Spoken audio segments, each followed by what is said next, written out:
Still no throttle cables. Today I'm going to pull seat off and try and clean it up. It's just a couple clips and some pins, and I got a bucket of water with some Murphy's oil soap, so hopefully we can get the seat cleaned up a bit. Well, let's see what happens with a little bit of this stuff. I've used this on leather in the past and it works pretty good.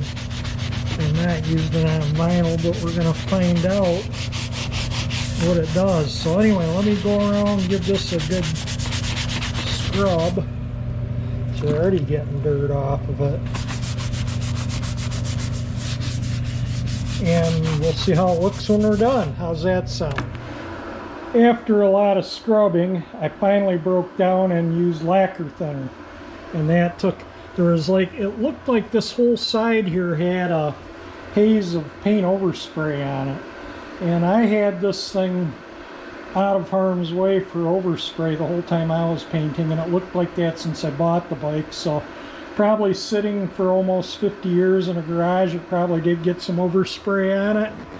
And it may have been even from when they would have probably painted that in a paint booth.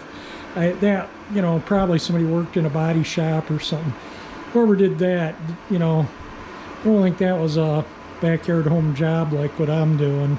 It was probably, I think it was a pro job. Probably maybe the guy worked in a body shop, who knows, that owned it. But yeah, it had overspray. The lacquer thinner cleaned it off. I finished scrubbing it up with the Murphy's oil soap and water, and then I took a microfiber towel and wiped it down really good, and that actually brought up pretty good. Yeah, it makes it, just keep working at it, makes it look nicer. So I'm just gonna, I think the seat's ready to go back on the bike. I think that looks fantastic. That came out really good considering I haven't put anything on it. Like, I don't even have Armor All, but that would just make the seat greasy and to where it'd be hard to stay seated. But anyway, yeah, a little lacquer thinner cleaned all this white haze off that was here, or just a nasty haze. Cleaned all this up, and then I scrubbed it with the brush a second time. Well, I did it twice with the Murphy's oil soap, and this haze wouldn't come off, and there's a little bit of haze here and a few other spots. The lacquer thinner took it off, and then I scrubbed it really good with Murphy's oil soap again, and I cleaned this too. And then when I was all done, it was dry, I took my microfiber towel and really wiped it down good, like you would be taking wax off something.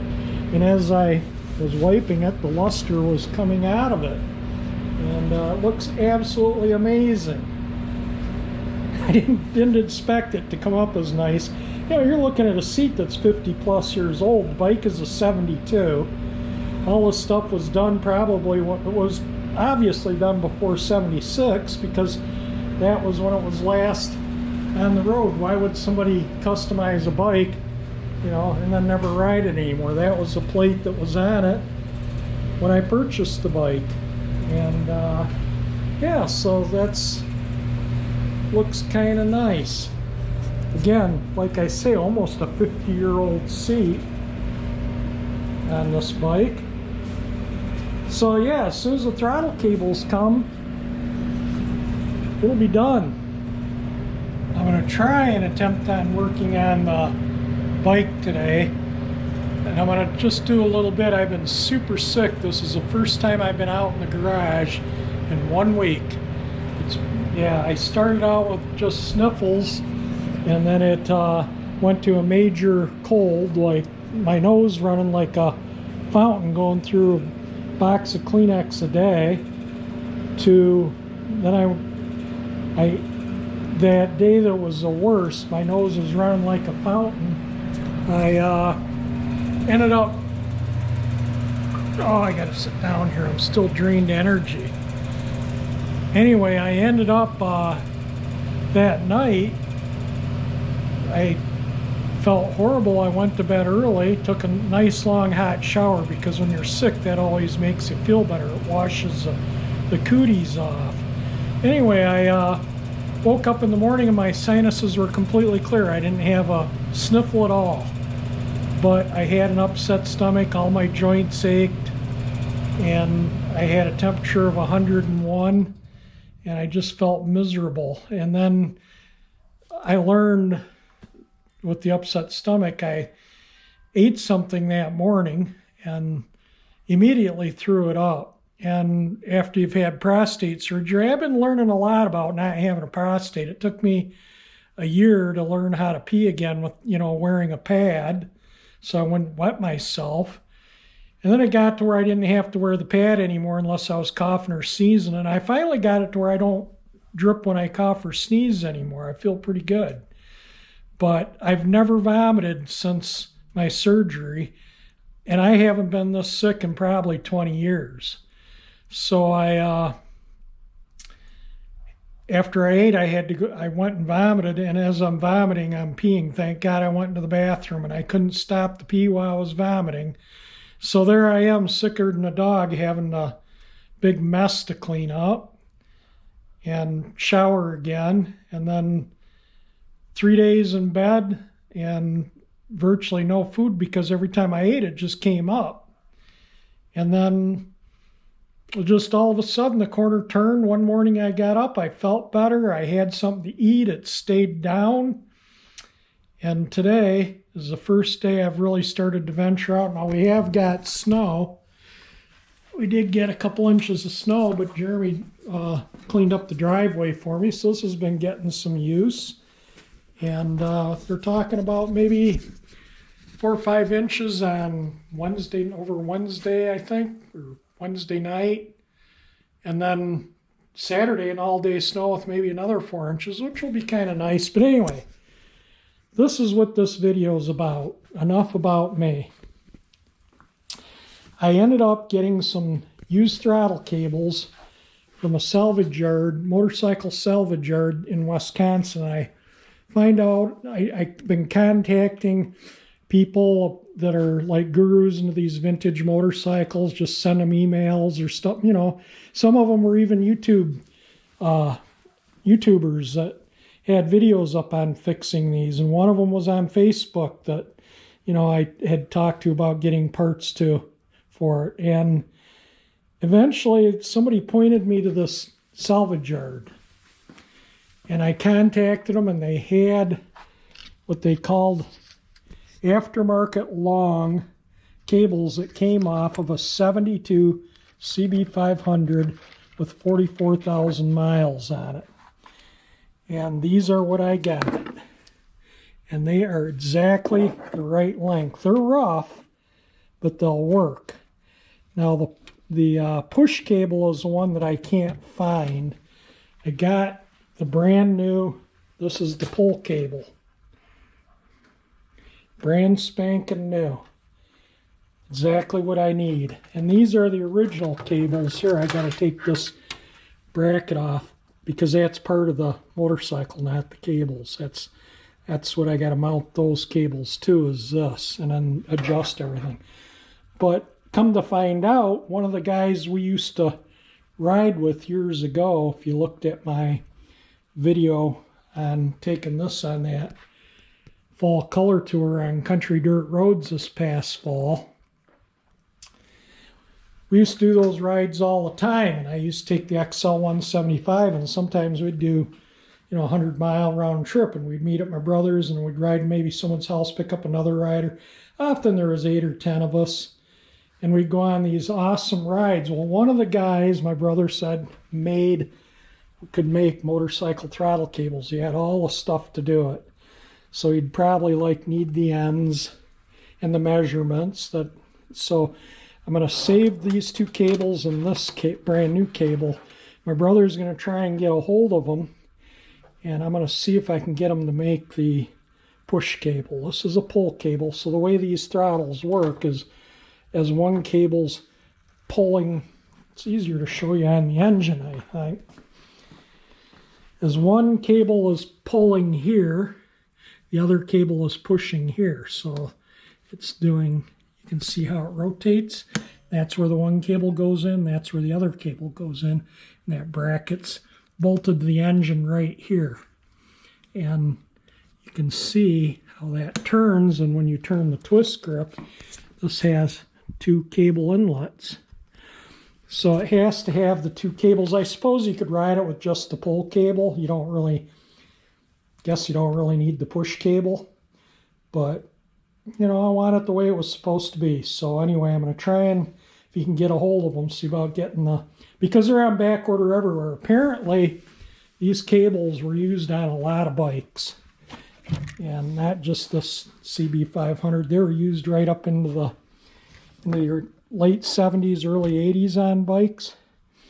And so there's a demand for them apparently, because every place that I contact that sells new cables tells me the push cables are on back order. And they've been at them to try and get them, and every single one of them tells me this. So hopefully we can get, I got cables, so I'm going to clean them up, paint these ends, lubricate them really good, and then tomorrow, that's probably all I'm going to be able to do, because I'm still not feeling 100%. But I'll get these ready to install, get this apart, and get this back on the bike. That's no big deal. The screws for it are still in the little thing right here. Those are the screws that attach it. That's you can see the fuel line, one of the little fuel hose brackets screws to it. And then, and I'm probably in this video with these cables, I'll put this on. We'll see how much time I do fooling with the cables. And then this is what holds the gas tank correctly in place. I believe this goes in somewhere around in here, like maybe, I don't know, I'll figure it out. I don't know, I'll look at it and get it all figured out. But that goes on there, and then the tank clips in under it too. I think maybe this, I'm not sure. I think this is the way it goes on, because I think you can pull this up to get the tank into that rubber. But I'll fool with that when I get to it. And maybe look online and see if there's some diagram of how those go on, or dig up the microfiche on this bike. That usually, the exploded view is pretty accurate. All right, so let me work on these cables, getting them ready to go on. And we're going to wrap this bike up, and hopefully I'll feel good enough within the week to where I can start on taking this bike apart to get it done. All right, I'm going to wipe these down with a little lacquer thinner. I want to paint these ends, and I'm just going to paint them with this. They're all, you know, they need a little cleaning up, so I'll clean them up a little bit with some sandpaper too. This one, the end doesn't turn. This is just a nut on the end, so I got to make sure that's free, and make sure that's, you know, everything's all cleaned up. This end you don't see at all, so I'm not going to paint these. I might just run them on the buffer a little bit just to clean them up a little bit and lubricate the cables, just so, you know, they don't bind or anything, because they, like I say, we're off of a bike outside in a junkyard in Wisconsin, central Wisconsin, I guess is where they came from. I don't know what happened to the package they came in. It had their return address. I'll dig it up, so if you need parts, I can let you know. But anyway, let me get this done. And also, when I talk about my health issues, yeah, it's just to help other people out. A lot of my viewers are my age. If you have prostate issues, since I've had mine, start wearing a pad when you get sick to go vomit. I wore one for, I don't know, the past 4 or 5 days, put a clean one in every day, but they were dry every day, so I stopped wearing them because I stopped vomiting and wasn't leaking anything anymore. So all good. All right, let me get these things cleaned up. I blasted the nut on the cable end, but the end itself needed a little blasting, so I just fed it through the intake hose of for the air for the vacuum, and I'm just gonna tape the cable so hopefully I don't get any glass beads up into it. I'm just gonna try and blast that end a little lightly without hitting the cable.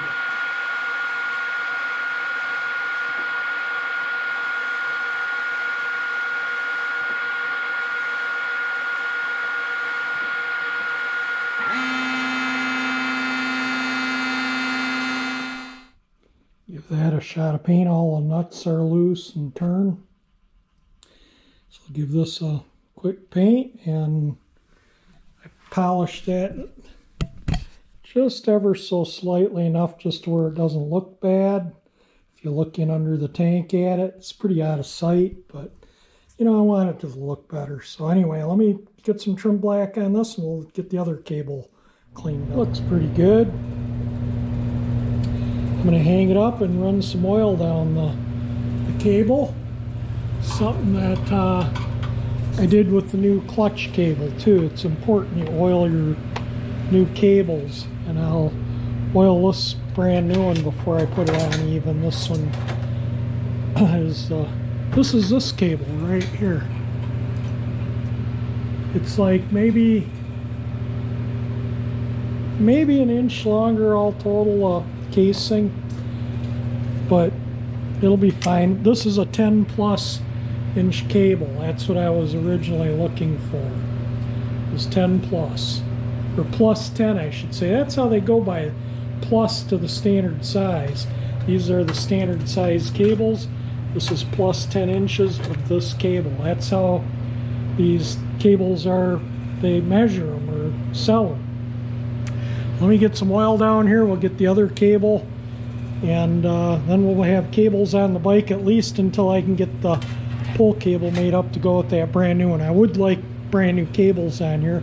Don't want to take a chance on cable breaking or stuck throttle or something. So, but these will do until I can get the push cable made up or find one in a plus 10 version.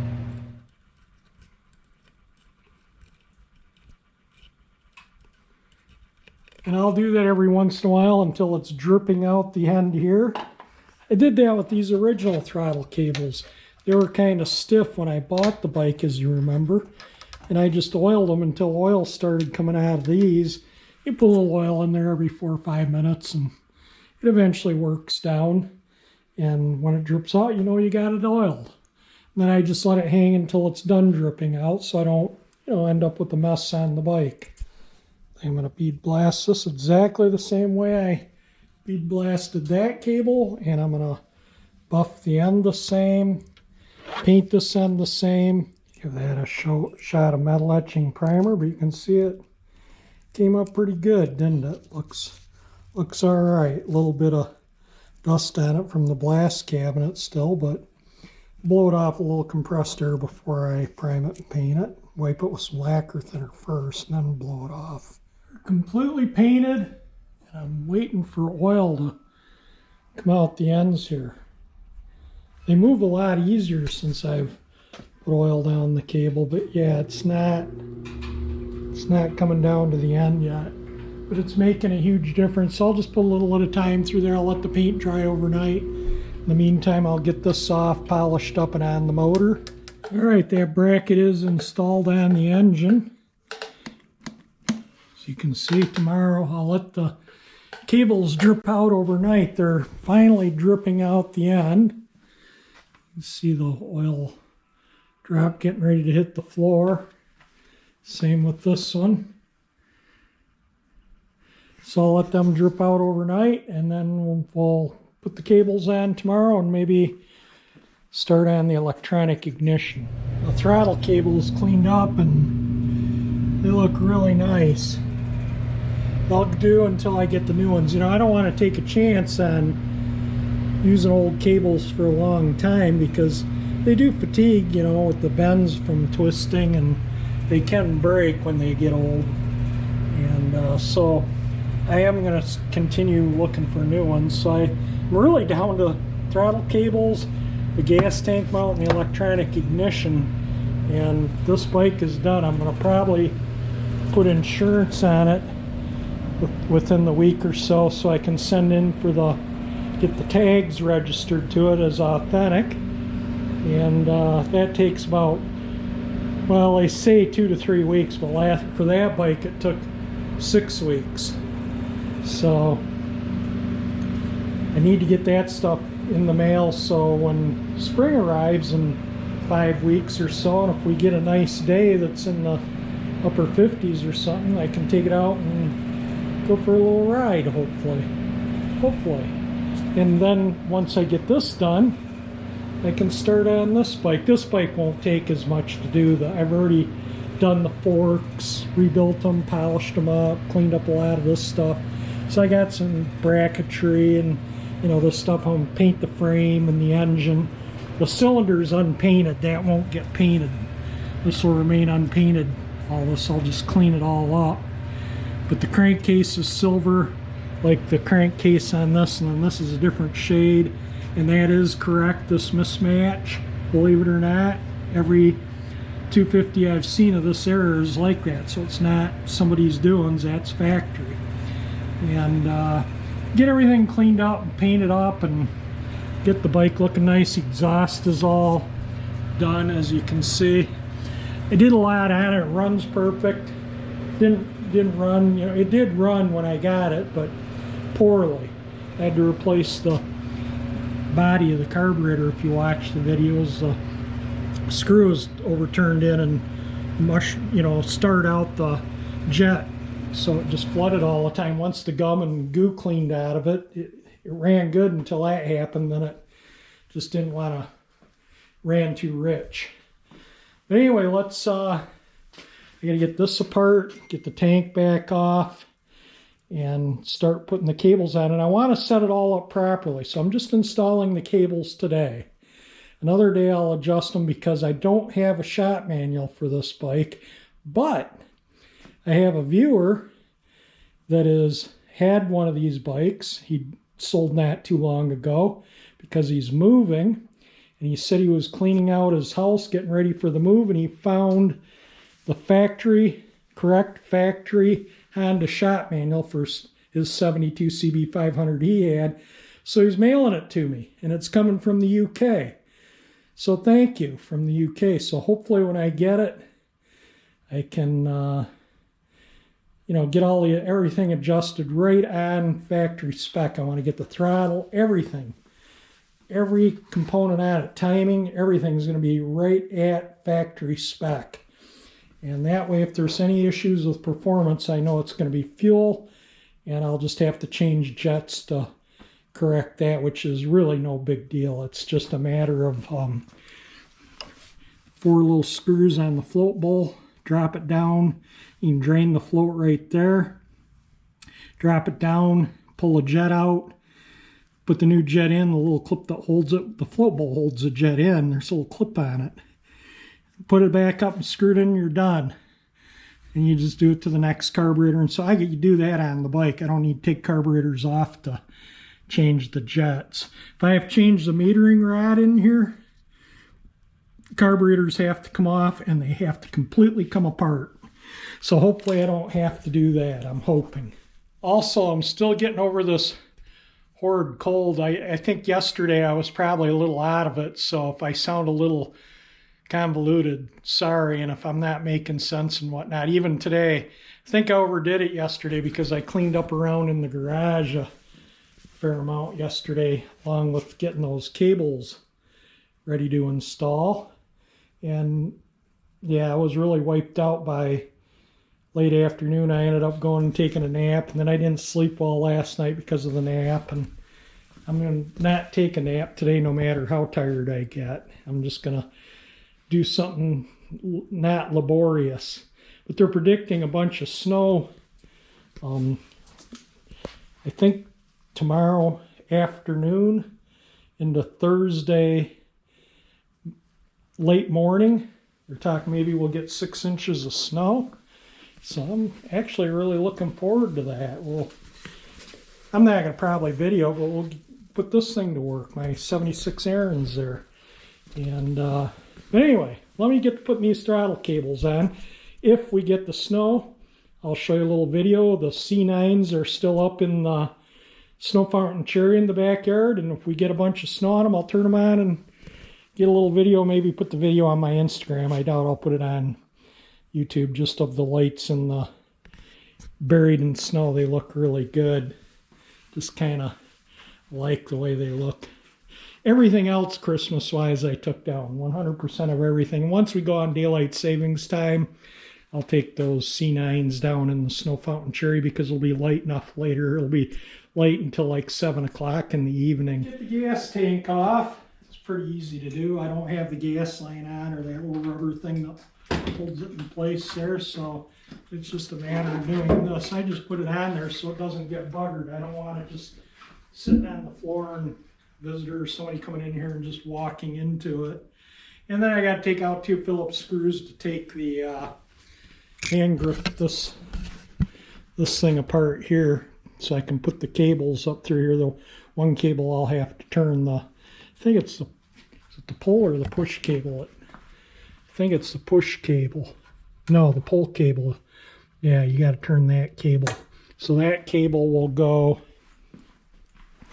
here, and the push cable will go back here because this is the way you turn the throttle to accelerate it. So let me, and then pull, push. Pretty cut and dry. I don't know if you can see that or not, but the cables are in. Let's see if I can, there you go. But they're, you know, like I say, the cable for the push has got, you know, it's got a crack in the insulation there, and you know, it has some issues. And another thing, I might see if I can find a brake hose that's an inch and a half shorter, just so it isn't, you know, so it goes more straight into there. We'll see. It's no big deal, it works, but a shorter one would look nicer on there. And the company I got these from, they're pre-made and they're fairly inexpensive. I think that was under $10. Anyway, let me get these hooked up at the engine, and like I say, when the shop manual comes, because there's adjustments, there's a stop here, a stop here. That's probably your wide open throttle, and I'll have to take the air cleaner out and shove my inspection camera in there to make sure the throttle venturis are lifted all the way up.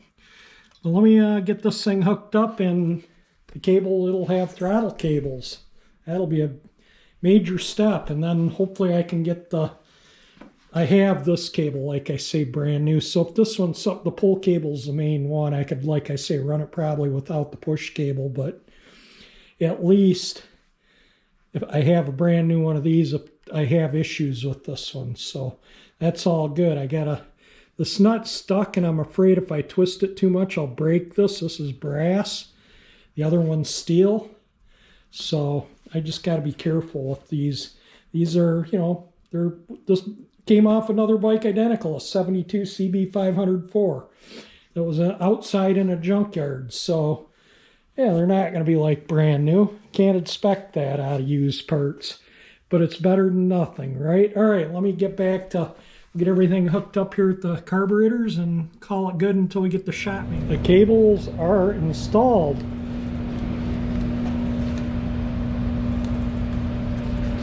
Yeah, everything works. I gotta glue the grip on here, but that's how much I adjusted that much play into it.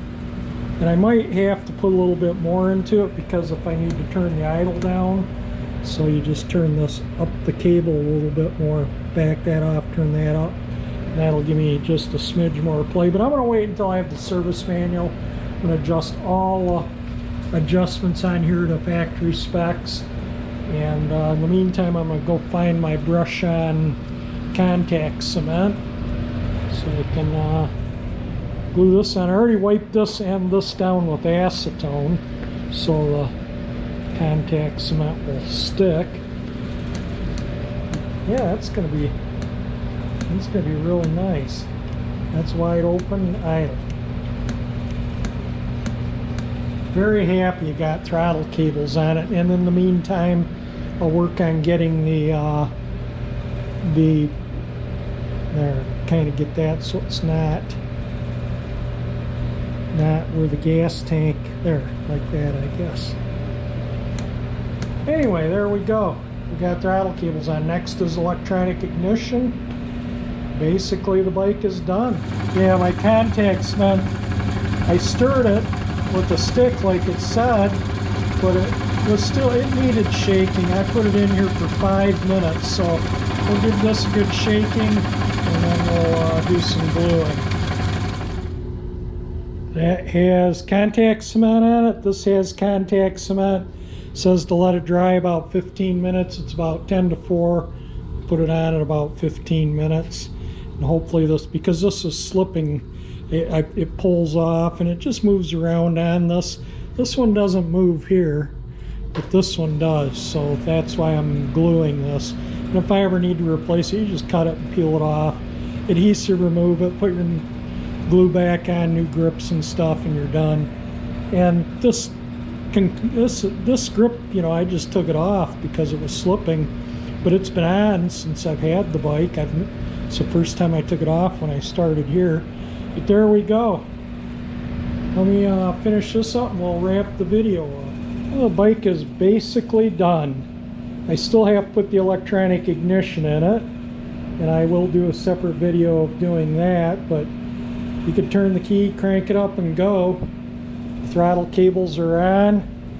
They're a little stiff. I mean, you know, it turns nicely, but it doesn't return as good as it should. And I think that's all due to, you know, them being probably sitting outside for decades on a bike in the junkyard. And, you know, you're not gonna, used parts aren't always the best, but they're better than nothing. And you can see the casing has a little crack right there. Does that show up? So, you know, they need to be replaced, but they'll do until I can get the new push cable made up. And, you know, I'll at least be able to ride the bike when the weather turns nice. Super happy with the way it turned out. It turned out way better than I expected it would, other than the chrome. And, well, the shock's brand new. These cleaned up. This has a little pitting. The rear fender looks good, but the rear wheel is really the worst. The rear wheel and the front fender were the worst on the whole bike, chrome wise. And I'm going to keep my eye out for another rear wheel, so that, you know, a good, nice used one that the chrome's nice on, because that would really finish the bike up if it had a nice rear wheel. I absolutely love the look of this bike. It's just absolutely beautiful with that tank and paint job on it, and just really turned out nice. So I think maybe tomorrow or the next day I'll put the insurance on it so I can send them to get the tags registered to it. So I'll be road legal when the weather turns, when all this snow that we're supposed to get melts. But yeah, that looks so sweet. I absolutely love it. So maybe I want to wait until I'm 100%. Maybe after this weekend, after all, because they're predicting another even more significant snow on Saturday, which would be nice. I would enjoy that. But, you know, I like to go out and play in it. Who knows, maybe I'll take this out and ride it around in the salt. I wouldn't take it on the roads in the salt, but I could ride it around the yard and stuff. It probably wouldn't hurt to warm it up before I drain the oil out of it. I'm going to drain the oil before I start taking it apart. So, because I'm going to be taking the covers off the engine. And a lot of the work, like I say, has been done on I did a lot of work on this bike already, so it's not going to take as long. Although this one I got the gas tank to repaint. This one I didn't. I'm keeping the tank as it is. And it's got a couple little dents here from, you know, sitting in. This bike sat 49 years. It was last on the road in 1976. So this is an amazing transformation. You know, if you look back at the original videos, how badly smashed up and messed up that front fender is. And I love the look of that white with these chrome braces and stuff. I think that just looks amazing. It finishes the bike in my mind, because you got your white bleeding into the black through the flame paint job. It looks nice when you're walking up to it and it's nice and white, and changes into your flames and then into black. And, you know, I just wanted to keep the back fender chrome, and I'm not taking that sticker off. That was probably put on back in the 70s, and this, maybe 72 when the bike was new, but obviously it was customized before 76. Why would somebody customize a bike and then never ride it? That wouldn't make sense. So, and from talking to the past owner's daughter, I think it was done when it was brand new, customized. I did buy this in an estate sale. If you haven't been following along on all my videos, yeah, paid $500 for it in an estate sale. I wanted $1,200. There was 3 bikes. There was this, an unrestored, really nice green 72 Honda CB500 Four, and there was a Yamaha, I think it was a 400, and you can see it in the photo next to this one. It was kind of a red color. They originally wanted $1,200, and I was like, no way. It was pretty rough looking. Yeah, it did turn over with compression. That was a plus when I was looking at it, but I was like, I'm not giving you $1,200 for this. So when I was leaving, he hollered out that he would take $800, and I said, I'll leave you my number, name and number, and I'll go $500 if it doesn't sell by the end of the sale. So Sunday, later in the day, he called me up. I was out in Ann Arbor when he called me and says, the bike's yours, come and get it. So got home, got in the truck, gave him $500, and here it is. Several months later, looking like a new bike. And the battle scars that are on it from, sitting in a garage 49 years, I may just leave those alone. I'd hate to make it look worse trying to push it out. And it's kind of like, well, that's part of the history of the bike, having been, crap falling on it in a garage that it sat in all those years. Something sitting in a garage for 49 years is going to get beat up, stuff thrown at it and stuff falling at it. Might have got knocked over, you don't know. But sitting around for 49 years was rough on it. So there we go. Got a bike ready to ride. I did get it running. If you go back in my earlier videos, it runs pretty nice. I did run it a couple other times when I wasn't videoing, and just to kind of adjust things and check things out. But like I say, we'll do a separate video on installing the ignition, and that'll be the end of the videos of restoring this bike. And then the next videos will be taking it for a ride, and I'll even have some video from the cameras on the bike. Yeah, that'll be nice. It's a nice, clean camera system. It doesn't mess up the appearance of the bike, and just really, really like it. So I'm just going to kind of, like I say, end the video here, and in the next day or two, as I feel, I just still not anywhere near 100% feeling good, but I'm feeling better every day. And I just don't want to, yesterday I overdid it, and today I suffered a little bit because of it. So I'm going to just kind of do not much of anything for the rest of the day, and just maybe go and watch YouTube videos or something, and edit. I got some editing to do. That's what I'll do. I'll edit you guys up a video. How does that sound? And so you can see what I've been doing on the bike. Anyway, I'm going to end the video here. If you like it, hit that thumbs up icon. It totally helps me out. Share it with your friends. If you know somebody that's into old bikes, send them a link, hit that share and send it to them. And if you like my channel, that 348 engine that powers this Bel Air will help you subscribe. And thank you for watching my video.